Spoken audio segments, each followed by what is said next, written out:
আপনারা যে ডিভাইসটি দেখতে পাচ্ছেন এটা হচ্ছে একটা মসকিটো কিলার বা মশা মারার ব্যাট। এটা ভীষণ ব্র্যান্ডের। তো বর্তমান সময়ে মশার উপদ্রব খুব বেড়ে গেছে। এই সময়টাতে এই ব্যাটটা খুবই জরুরি। আর আমাদের বাসা বাড়িতে মসকিটো কিলারগুলো বেশ কিছুদিন রেখে দিলে দেখা যায় 6-7 মাস ব্যবহার হয় না, তখন আর এই জিনিসটা কাজ করতে চায় না। আর কাজ করলেও খুবই সামান্য কাজ করে, অনেক ক্ষেত্রে ব্যাকআপ পাওয়া যায় না। তো এইটার সমস্যা হচ্ছে এইটা কোনো কাজ করতেছে না, তখন সুইচ দেওয়ার পরেও এটার যে অ্যাক্টিভের যে বাতিটা আছে এটা জ্বলতেছে না।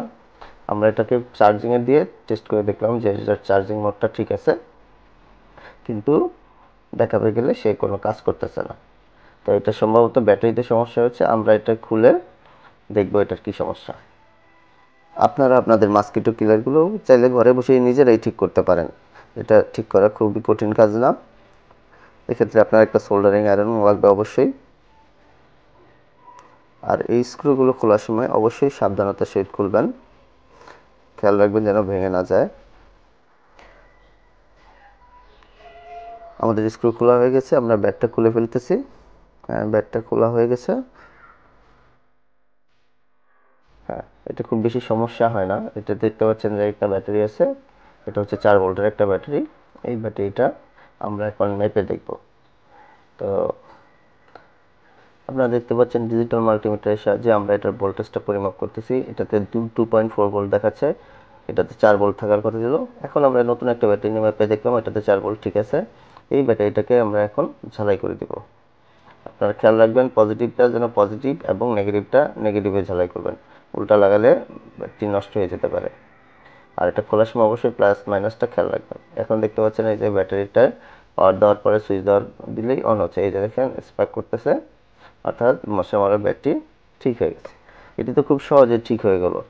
এটার একটা সিলেক্টর সুইচ আছে, এই সুইচটা একটু ডিস্টার্ব করতেছে, আমরা এটাকে একটু ওয়াশ করে দিব। ওয়াশ করার সময় আমরা যে ইলেকট্রনিক্সের ক্লিনার আছে সেই ইলেকট্রনিক্স ক্লিনারটা ব্যবহার করব। আপনাদের সুইচ যদি ওয়াশ করতে চান সেক্ষেত্রে আপনারা এটা ব্যবহার করতে পারেন, অথবা যদি থিনার ব্যবহার করেন তাহলেও হবে। তো এই সুইচটা আমরা ক্লিন করে দিলাম। ব্যাটারি পরিবর্তন করার পরেও যদি এটা ঠিক না হয় সেক্ষেত্রে আপনারা এখানে একটা ট্রানজিস্টর আছে মাঝখানে, এই ট্রানজিস্টরটা পরিবর্তন করে দেবেন। ব্যাটারি এবং ট্রানজিস্টর এই দুটোই বেশি খারাপ হয়। হ্যাঁ, এরপরে যেটা আছে সেটা হচ্ছে যে সিলেক্টর সুইচ অথবা পুশ সুইচ। পুশ সুইচটাও বেশি খারাপ হয়। তো এই তিনটা জিনিস বেশি খারাপ হয়, ব্যাটারি, ট্রানজিস্টর এবং পুশ সুইচ। বেশিরভাগ ক্ষেত্রে ডি 882 নাম্বারের যে ট্রানজিস্টরটা আছে উপরে ছবিতে দেওয়া, এইটাই সবচেয়ে বেশি ব্যবহৃত হয়। এটা আপনি যে কোনো দোকান থেকে কিনতে গেলে সর্বোচ্চ 10 থেকে 15 টাকা নিতে পারে। তো এই তিনটা জিনিস যদি আপনি চেঞ্জ করে দেন অবশ্যই আপনার ব্যাট ঠিক হয়ে যাবে আশা করি। এটা এখন আমরা ফিটিং করে ফেলবো। ফিটিং করার সময় অবশ্যই খেয়াল রাখবেন এবং সাবধানতার সহিত করবেন। তো সুইচগুলো ভালোভাবে ঠিকমতো বসেছে কিনা এটা একটু চেক দিয়ে নেবেন। আর এই মসকিটো কিলারগুলো কেনার সময় অবশ্যই ভালোটা দেখে কিনবেন, ভালোটা কিনলে অনেক দিন যায়। তো এই যে এখানে ব্যাটারিটা লুজ ছিল, এখানে আমরা একটু প্যাকিং দিয়ে দিলাম। আর ফিটিংয়ের পরে অবশ্যই এটাকে আবার চেক করে নেবেন।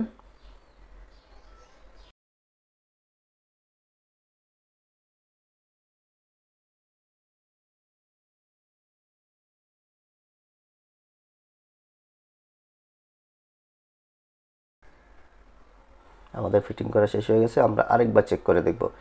আমরা যে টাচ করার পরে এই যে দেখতে পাচ্ছেন আপনারা এই যে স্পার্ক করতেছে। তো এটা ব্যাটারি ফিটিং হয়ে গেলে আপনার 6 থেকে 7 ঘন্টা ব্যাটারিটি চার্জ দিয়ে রাখবেন, তারপরে ব্যবহার শুরু করবেন। আমরা এখন চার্জ দিয়ে দেখব এটার চার্জিং এখন ঠিক আছে কিনা। হ্যাঁ, এটা সব অল ওকে। আবার একবার চেক করে দেখব। আমরা ব্যাটারি চার্জিংটা খুলে ফেলেছি। এখন আবার সুইচটা চাপ দেব।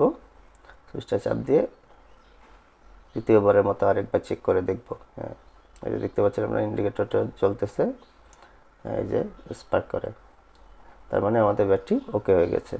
ধন্যবাদ সবাইকে।